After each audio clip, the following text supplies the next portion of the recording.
Bakit po ba pinapatagal pa ng Senate itong impeachment ni Sara Duterte? Although napakarami ng nanawagan, ay pinapatagal pa rin ng Senado. Ipapakita lang tayo na mga video.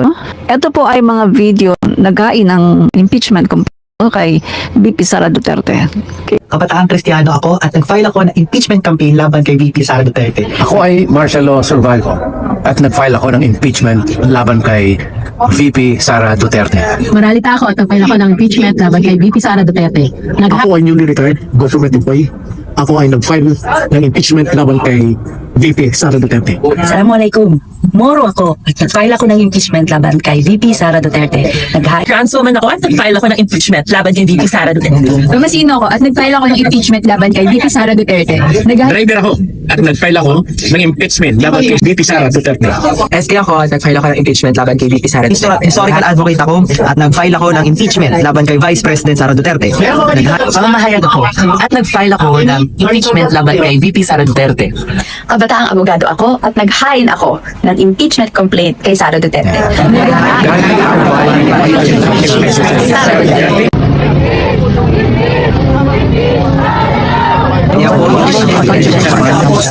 Salamat po sa may-ari ng video na yan.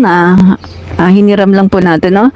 So, yan mga kaibigan, ang nag-file po ng impeachment laban sa pangalawang Pangulo ay hindi po kung sino-sino lang, no? Hindi po tao sa Marcos administration, kundi ito po ay mga iba-ibang sektor. Actually nga po yung nag-file, karamihan sa yung mga pinakita, yung mga nag-file ng impeachment, mga anti-Marcos yan no? Mga progresibo o mga progressive group yan, no?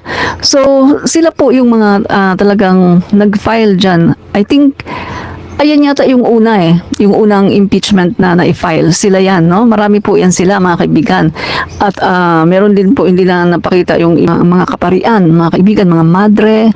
At marami po yan sila, no, na nag-file talaga ng impeachment complaint laban kay VP Sara Duterte. At yun nga, naiinip na mga kaibigan ang mga kababayan natin. Isa din ako doon sa naiinip na talagang gusto nang marinig, no? Marinig kung ano ba ang nangyari dito. At gusto na talagang malitis na itong si VP Sara Duterte. So, meron pa po, manghihiram naman tayo ngayon ng video kay Balita at Kaalaman, no? Hiramin natin ang kanyang video. Ang tanong ko is, alam niyo po ba ang Tagalog ng fourth week? Agad-agad. Galing, galing. Matalino pa sa akin, no? Senador, no? Alam, kasi meron kaming, yung tinatanong, sabi kasi sa Constitution, fourth week, yung impeachment trial. Di ba, impeachment trial, di naman ibig sabihin nun, guilty na agad, or di ba, parang way yun para mag-prove mo na wala kang sala, or may sala ka. Ano po masasabi niyo sa mga senador na pinapatagal sa impeachment trial? Sa Constitution, sabi, fourth week, mabilisan, sabi nyo nga, parang pinapatagal nila para sa sariling game lang din nila. Saka, ewan ko, pwede bang magmura dito? Pero ang fuck up ng sistema talaga ng Senado. So, maraming salamat, Balita at Kaalaman. Salamat po sa iyong video, no? So, yan, yan, mga kaibigan, ordinaryong kabataan, no? Hindi natin alam kung estudyante yan or nagtatrabaho na, no? Pero, eto, mulat na ang kanilang mga mata sa salitang forthwith, nang ibig sabihin ay immediately, no? Pero eto nga, meron tayong Senate President na hindi natin alam kung ano ang kanyang katwiran, kung bakit patuloy niyang dinidelay itong impeachment trial, no? So, hindi natin maintindihan, mga kaibigan, kung bakit dinidelay niya itong impeachment trial na to. Samantalang pwede naman pala anytime na magpatawag ng hearing, katulad ng ginawa ni Amy, di ba? Si Amy, nagpatawag ng hearing agad-agad. Nung sinabi niyang iimbestigahan niya itong nangyari nga aresto kay dating Pangulong Duterte, agad-agad nakapag-imbestiga siya. Nakapagpatawag siya ng hearing. So, ibig sabihin, pwede naman pala. At sa pagkaka-recall ko, kaibigan, no, sa panahon noon, no, ang Senate President pa ay si Tito Soto. Nung nagkaroon ng impeachment kay CJ Cona, ay agad-agad po sila ay talagang nag-convene as impeachment court, no? So sa mga nakaraang mga panahon din mga kaibigan ay talagang nagkaroon po ng mga impeachment complaint at ito po ay tinry sa Senado at sila po ay nag-convene kaagad as impeachment court. So ano pa? Bakit dinidelay yata ng Senate President itong pag-impeach, itong pag-try dito kay VP Sara Duterte? No? Wala raw kawala sa asunto si Vice President Sara Duterte kapag napatunayang ibang tao ang namahagi sa confidential funds imbis ng Special Disbursing Officer ng OVP at DepEd. Ayon sa mga mambabatas, pwedeng makasuhan ng malversation o kaya plunder ang Vice Presidente. Nasa frontline balitang yan si Marian Enriquez. Palaisipan pa rin sa mga mambabatas kung paano talaga ginasta ang mahigit 600 million pesos na confidential funds noon ni VP Sara sa Office of the Vice President at Department of Education. Sa pagdinig kasi ng House Committee on Good Government kahapon, inamin ng Special Disbursing Officers ng BICE sa DepEd at OVP na hindi sila noon ang namahagi sa kinubrang pera. Sabi ng SDO ng OVP na si Gina Acosta, inutusan siya ni VP Sara na ibigay ang pera kay Vice Presidential Security Chief Colonel Raymond Lachica, habang ang SDO ng DepEd naman, binigay raw ang pera sa Security Officer na si Colonel Dennis Nolasco. Nanaig po ang aking belief na may trust po ako kay La Chica dahil po authorized po siya ni Ma'am Sara Duterte. Kung nagdi-disburse po Colonel Nolasco rin ang gumagawa nitong yan siya po ang niyan. sa Kanya pong expertise po yan. Banat tuloy ng mga mambabatas, bawal yan. Sa ilalim kasi ng Government Auditing Code, SDO lang dapat ang pwedeng humawak at mag-disburse sa confidential funds. Ito raw marahil ang rason kaya hindi kilala ng mga SDO ang ilan sa pumirma sa acknowledgement receipt gaya ng hinahanap pa rin na si Mary Grace Piatos. Dahil hindi sumunod sa strict procedures, I believe this is technical malversation. But worse, if this was taken for personal gain, if this proven fictitious at erroneous yung ARs to justify the taking of this amount, that could be malversation proper or worse, plunder. Bukod kina Acosta at Fajarda, may pananagutan din daw si VP Sara dahil siyang nag-utos sa SDOs na ipahawak sa iba ang pera. Kung may makitang mga paglabag sa batas, kailangan akuhin ng ating Vice Presidente ang pananagutan. Handa naman daw makipagtulungan ang Armed Forces of the Philippines sa Kamara sakaling ipatawag na ng Committee on Good Government ang dalawang active officers ng militar na sina Colonel Lachica at Colonel Nolasco. Sa Biyernes, November 29, magpapatuloy ang pagdinig ng Kamara. Imbitado ang dalawang security officers at inaasahang dadalo pa rin sina VP Sara at mga opisyal nito. Nagbabalita mula sa Frontline, Marian Enriquez, News 5. Yan ay malinaw na paglabag sa batas, no? So wala talagang kawala dito ang Vice Presidente. Yan nga ang dahilan kung bakit pumunta siya sa Supreme Court para pigilan ang impeachment, no? Naghain siya ng petisyon para pigilan ang impeachment. Pero hindi na yan mangyayari na mapigilan ang impeachment, no? So nakakaramdam na ngayon ng takot, kaba at panginginig ang Vice Presidente dahil alam niya na talagang maraming anomalya doon sa kanyang mga nagawa tungkol sa confidential funds. Dahil malinaw na malinaw mga kaibigan, malinaw na malinaw ang sinasabi na ang SDO ang dapat na mag-disburse. Pero anong ginawa ni VP Sara? Inutusan niya ang kanyang mga SDO na ibigay ang mga pera, ang mga pondo sa kanyang VPSG at ang kanyang VPSG na ang namahala sa lahat. Kaya naman ang mga SDO ni VP Sara ay walang kaalam-alam kung sino si Mary Grace Piatos, kung sino yung sina Kokoy Villamin. Totally zero, wala silang kaalam-alam dahil hindi nga sila ang nag-disburse ng mga confidential funds. So, on page 2, the very motion they filed, page 2, they quoted the rules of the Senate that said, after the presentation of the articles of impeachment and once the court is convened, the writ of summons shall be issued. Kinote pa nga nila eh. Saan ko, na-present na ba nila yung articles of impeachment in plenary? Na-convene na ba yung court? Eh, hindi pa naman eh. Hindi pa rin pwede yung writ of summons. Ngayon, kung gusto nila makipag-debate, huling payo na lamang siguro, natutunan ko, bata pa lamang ako, sa kakamadali, minsan lalo nagdadagal. Baka mamaya, binibigyan lamang nila ng dagdag na rason at armas ang nasasakdal, ang dinedemanda nila, ang ini-impeach nila, para questionin yung proseso sa Korte Suprema. I would rather be more prudent and more closely faithful to what the law provides than go through these experimental procedures that they would want us to do at this point in time. So, yan po mga kaibigan, no? si Chis Escudero. So hindi po niya inaprobahan yung petition po no ng Kongreso na magbigay din ng sumun dito kay VP Sara para sagutin na niya itong articles of impeachment. Hindi natin alam kung ano talaga yung kanyang tunay na dahilan kung bakit pinapatagal-tagal niya itong impeachment trial, no? Pero ang masasabi lang natin, sige, kung talagang ayaw ng Senate President, sige, pero kapag may nangyari dyan, sakali, no, mga kaibigan, kasi delikado yung ginagawa niya, no? Pag may nangyari, siya ang sisisihin ng taong bayan, di ba? Siya talaga ang sisisihin ng taong bayan kapag may nangyari, no?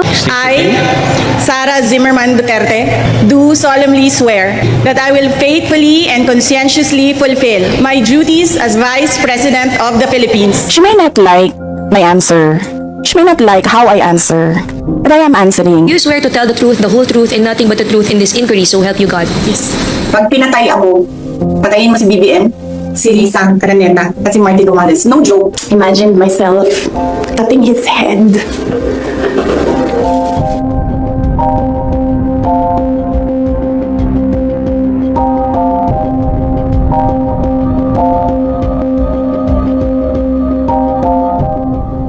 Nung manumpa si Vice President Sara Duterte noong July 1, 2022, nangako siya sa bayan na pangangalagaan at ipaglalaban ng konstitusyon at ipapatupad ang mga itinakdang batas nito. Ngunit sa loob ng 3 taon niyang panunungkulan, paulit-ulit na nilabag ni VP Sara ang kanyang sinumpaan.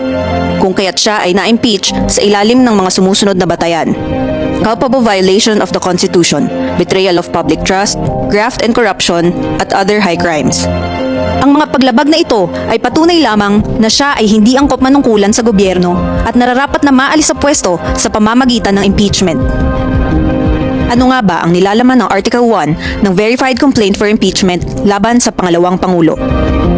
Nakasaad sa Article 1 na si VP Sara ay nagkasala ng betrayal of public trust, nakagawa ng paglabag sa konstitusyon at high crimes dahil sa pagkontak sa isang hitman para patayin ang ating Pangulo, ang First Lady at ang Speaker ng House of Representatives na inamin niya sa kanyang live press con noong madaling araw ng November 23, 2024.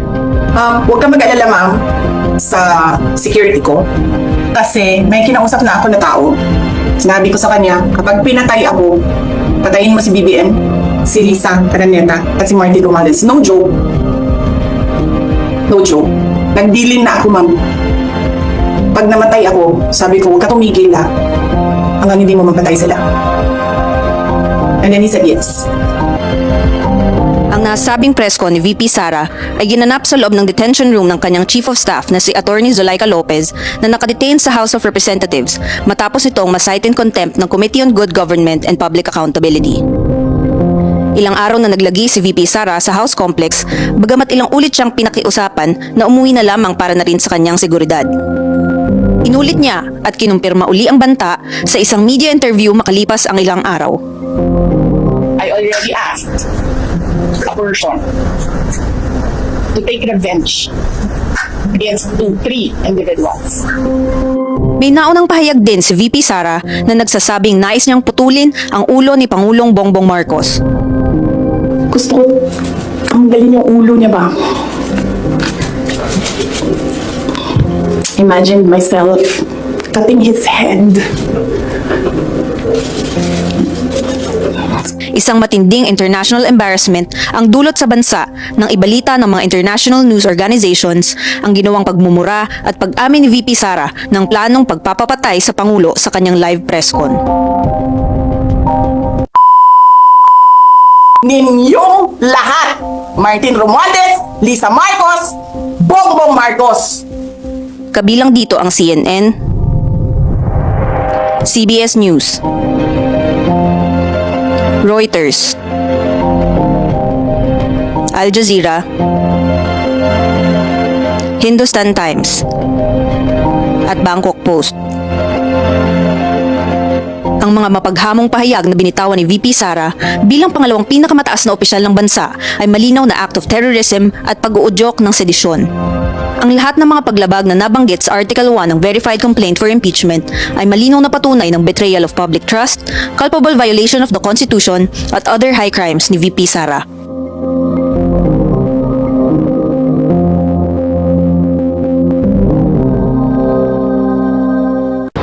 Kaya siya pinapa-impeach, mga kaibigan. siya ay isang dangerous individual, mga kaibigan. Alam mo yung mga ganyang klaseng public servant, hindi po dapat mamayagpag sa ating politika.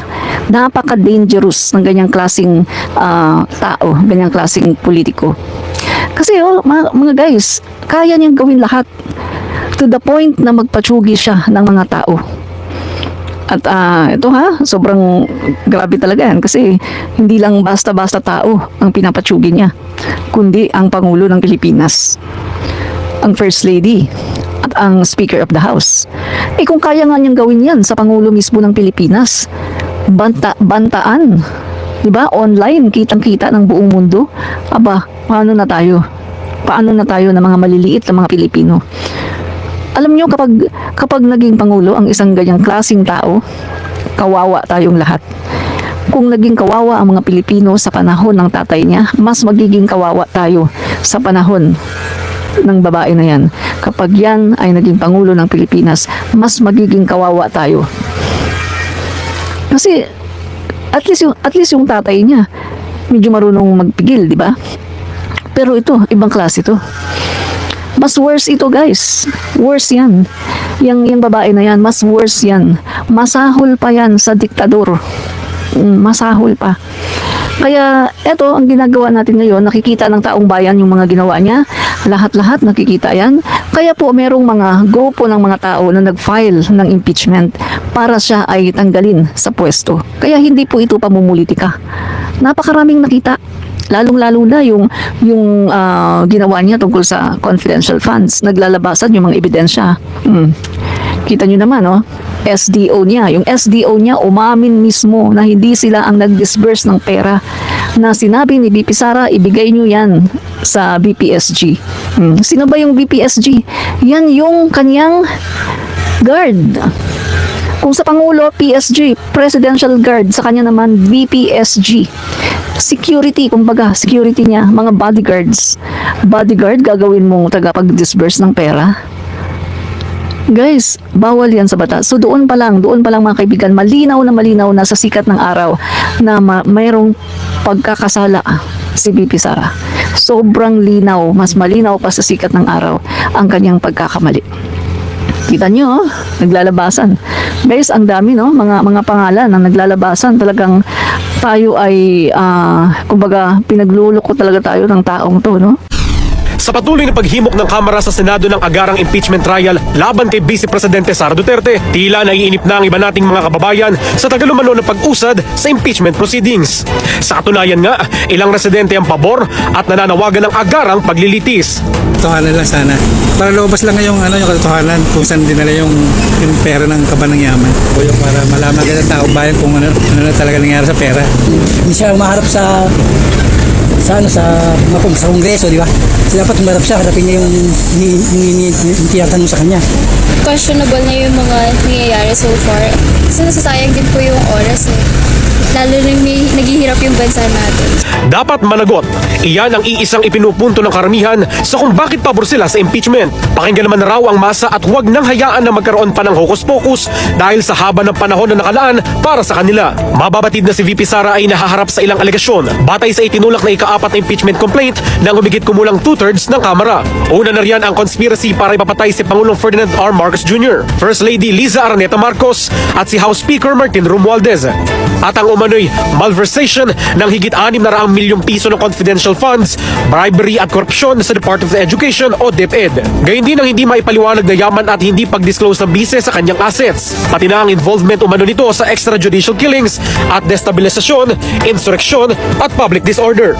Samantala, sa ngayon ay nasa kamay na ng mataas na kapulungan o Senado ang magiging daloy at kung kailan masisimulan ang impeachment trial. Para sa totoong balita sa Bagong Pilipinas, Simon Ong. Common tao. Mga tao na wala namang kinalaman sa politika.